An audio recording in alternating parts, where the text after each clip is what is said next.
banyak para ulama dan para kiai juga ustadz ini kan selalu memberikan satu semacam himbauan agar kita selalu mengikuti apa yang dilakukan oleh Nabi Muhammad SAW, baik itu dalam bertutur kata, bertingkah laku, bahkan kepribadian seorang nabi semaksimal mungkin.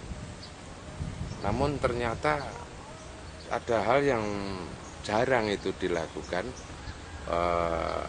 ketika Rasul sendiri selalu melayangkan atau selalu berdoa dengan sungguh-sungguh, di mana Rasulullah itu berdoa dengan sungguh-sungguh meminta kepada Allah Subhanahu wa Ta'ala agar hidupnya dalam kemiskinan. Bahkan Rasul berharap hidup dalam kemiskinan itu tidak tertumpu pada pengertian di dunia, namun semoga di dalam akhirat, bahkan di alam barzakh itu juga dikumpulkan beserta orang-orang yang miskin.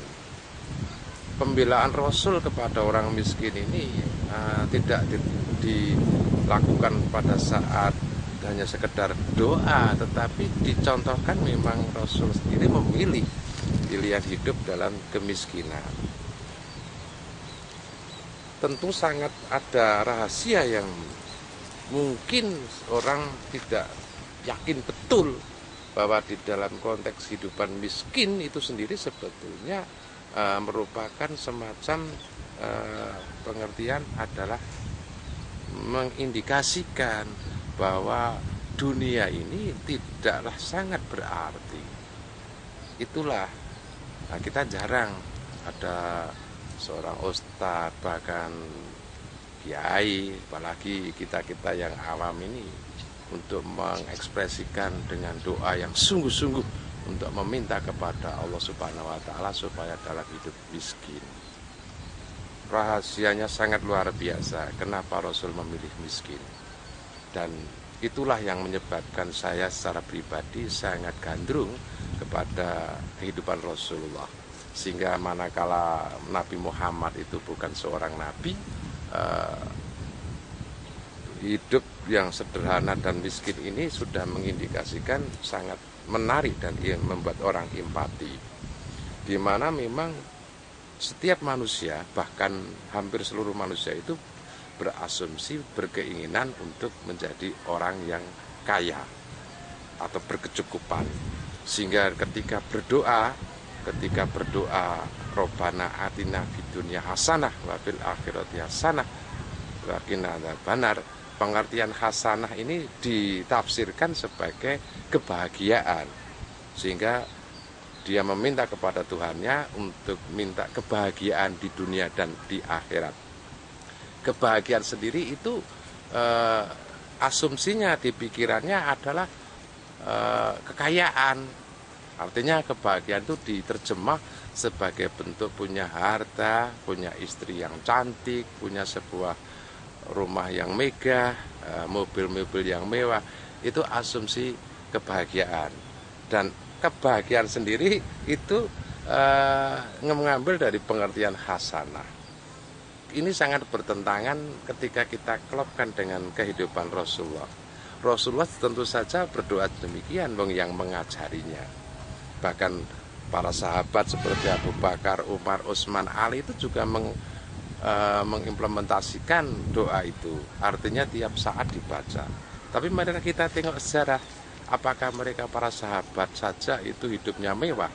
Tidak.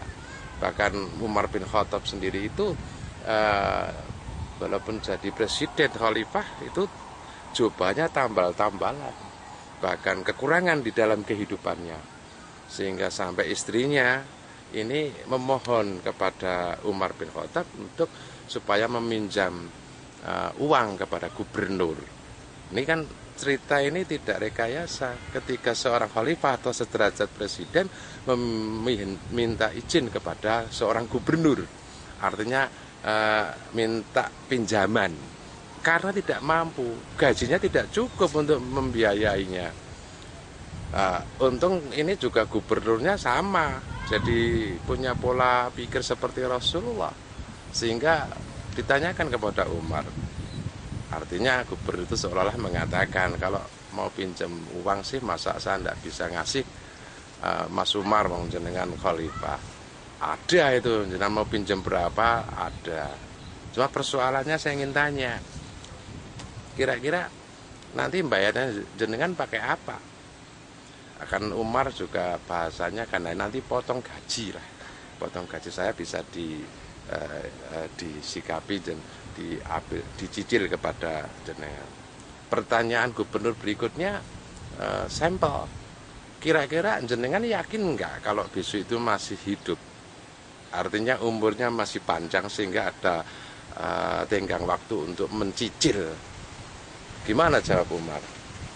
Diam, nggak bisa jawab karena tidak yakin bahwa besok umurnya masih ada. Endingnya tidak terjadi transaksi hutang piutang, dan Umar lebih memilih hidup dalam kekurangan untuk menahan lapar barang sejenak. Ini indikasi-indikasi kenapa seperti orang zaman dulu itu dengan istilah kemiskinan itu menjadi satu hal yang tidak begitu menyedihkan, dalam tanda kutip tidak begitu mengkhawatirkan, tetapi dianggap hal biasa. Tidak makan pun juga tidak masalah. Nah sekarang yang terjadi kan bertentangan. Anda boleh kok pinjam uang di bank, yang ditanyakan kan anggunan-anggunannya, tapi jarang kan bank yang menanyakan kira-kira jenengan nyicilnya pakai apa. Kalau pegawai-pegawai itu kan jelas itu pakai uang gajinya itu untuk nyicil. Tapi jarang yang menanyakan sampai sedetail itu seperti yang dilakukan gubernur di zaman Khalifah Umar itu. Nah saya hanya ingin mengatakan bahwa ternyata kemiskinan itu memiliki sebuah rahasia yang mungkin selama ini cara pengungkapannya adalah tidak segamblang orang-orang zaman sekarang untuk bisa memahami. Namun sebetulnya di dalam indikasi kemiskinan yang dilakukan Rasulullah itu adalah sebuah hal yang luar biasa, dan itu merupakan satu bentuk bahwa Rasulullah adalah betul-betul seorang nabi, seorang rasul yang tidak ingin atau tidak mau diagungkan. Kalau seorang zaman sekarang, seorang tokoh itu kan selalu dibarengi atau dibelakangi, dibackingi ini dengan harta benda. Bahkan seorang anggota DPR pun itu bisa menjadi anggota DPR ketika uangnya ada, modalnya banyak.